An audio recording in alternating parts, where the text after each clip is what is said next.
Hi everyone. So we're back after taking a little break for things to dry, and I'm going to show you a couple more techniques on watercolor painting. And so far we've done layering. This is layering, and with layering you can get colors that you can't get, or effects I should say, that you can't get by mixing those same two colors together. So with layering you can get some really nice colors and effects, and you'll see the difference in the different colors overlapping each other. Even sometimes the same color overlapping can give you some really cool effects. So we did layering here on these first two. Same color, different colors. We did a wash, a dry wash. We did a wet wash.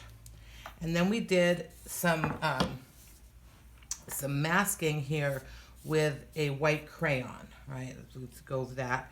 And we did the wrist flick, right, with the round brush. Now we're going to do a couple other things here, and you'll see I have my paints and my water all ready here. Notice I have not dumped my water, because you don't necessarily need to dump your water every time you change colors. The water can actually get pretty murky before you need to change it.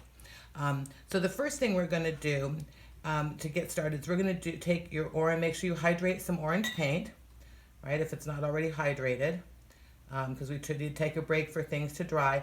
Remember, in between these things, you got to take anywhere from 20 minutes to 45 minutes, which is why we often work on two paintings at once, because when you're waiting for one to dry, you work on the other one. So you need to load your brush with some orange paint, and you're just going to do a round swipe. So you're going to start heavy and just kind of go around. Whoops, I went over too far there. Well, I can usually fix something like that. And you'll see I can get my brush wet. I'm going to lift the paint.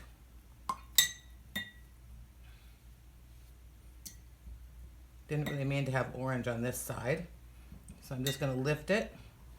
What I'm doing is I have a wet brush where I got wet on it. Got some water on it. And I just basically am lifting the color off. It's kind of like sweeping it away. It's not always perfect, but a lot of times you can get your mistake, if it is a mistake, fixed. Okay, so that's just taking a wet brush and kind of sweeping away the color there. So you're just going to do that one swipe. Just leave it. There'll be one side is heavy and one side is light. We're going to go back to that again. Next, I'm going to show you, put your flat brush down. Next, I'm going to show you how to do rolling. So I have my round brush, and with my round brush, I'm going to pick up two colors. So I'm going to keep my brush kind of flat, right? And as you notice, I've got some paint hydrated here. I'm going to take yellow and violet. So I'm going to take half my brush with some yellow, and then I'm going to turn it over and pick up some violet on this side, right? And then you're literally going to press your brush down and roll it. So I'm going to start here, and I'm going to roll it to there, right? So I'm going to do that again. Get a little bit more yellow on one side and violet on the other, and I'm just going to roll the brush.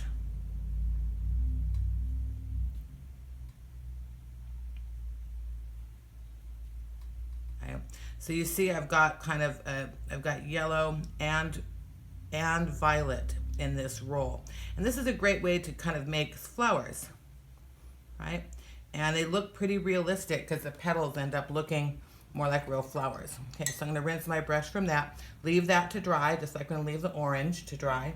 And then we're going to do another wash. This wash is going to be a graded or graduated wash. And for this kind of a wash, we keep dipping our flat brush in water as we're going. So let me show you how we do that. So in this case, I'm going to load my brush with paint. Okay. and make sure it's really loaded. Then I'm going to swipe across, right? And then dip in water, swipe across again, dip in water, swipe across again, dip in water, swipe across again, dip in water, and swipe across again. Now you'll notice that it's darker on the bottom.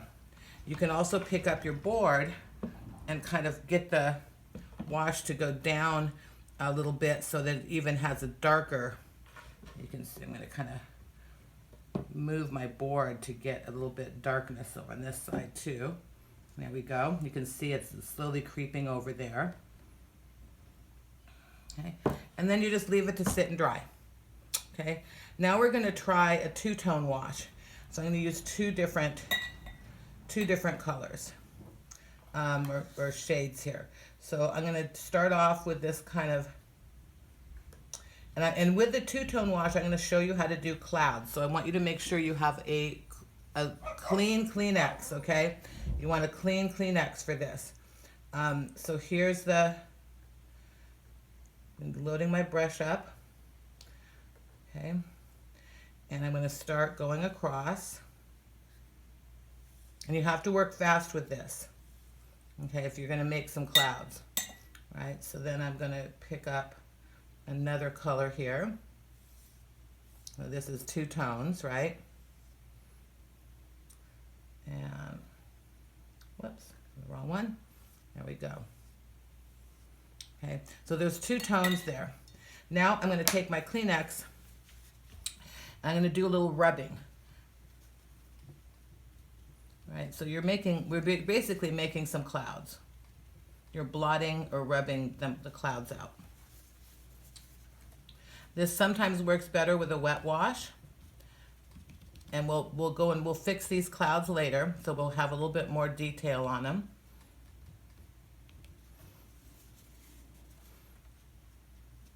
But you have to work fairly quickly. So you want a little bit of color left in the cloud, right? You can see I've made a few little clouds here. Those are my little floaty clouds. So all I did was take a clean Kleenex and kind of rub or blot and a little bit of twisting to give it that kind of cloudy look. You have to work fast with this. If you wait too long, your paint will soak in too much and you will no longer be able to make a cloud. If I the longer I wait, the harder it is to make clouds. Right, so that one's done. Okay, now we're going to have to wait for some of this to dry, but next I want you to start on something for me. You're going to hydrate some brown paint, okay, or you can mix in the ends here. You see I've done a little mixing, right? So I've mixed here red and green together. Red and green will make a nice natural looking brown. When you're using the brown directly from your palette, you'll notice it looks kind of like you're using it directly from the palette. So I'm going to make some lines here that look like it might be the bark of a tree, right, with your brown. Just thin lines. You're just using the very tip of your now look at the difference between the brown that I have from the palette and the brown that I've got here that I mixed. So you're going to make kind of like as if it was tree roots coming out, right? Leave white space in between it.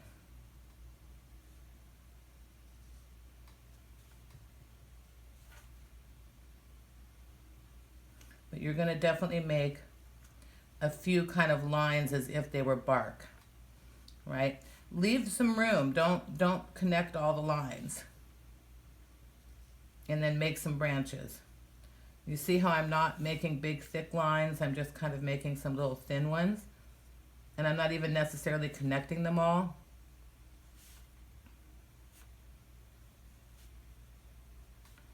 Make a few little branches coming up, going out.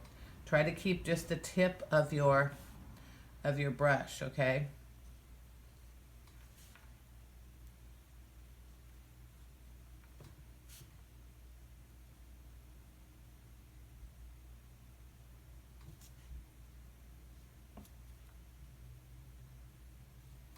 I see some of my lines are a little lighter than others. So you're just going to make that and just leave it there. Okay, don't mess with it. Leave it to dry. Right? We're going to have to let everything dry before we come back. So once again, we're going to take a little break, and then we'll come back and finish up our demo. Right? You can just leave everything there. I recommend that you have a cover for your jar, because when you leave your painting, you can cover your jar up, and that way you make sure you don't spill anything, ruin your painting. All right, so just make sure our brushes are rinsed, set to the side, and we'll be back for another round of painting demo.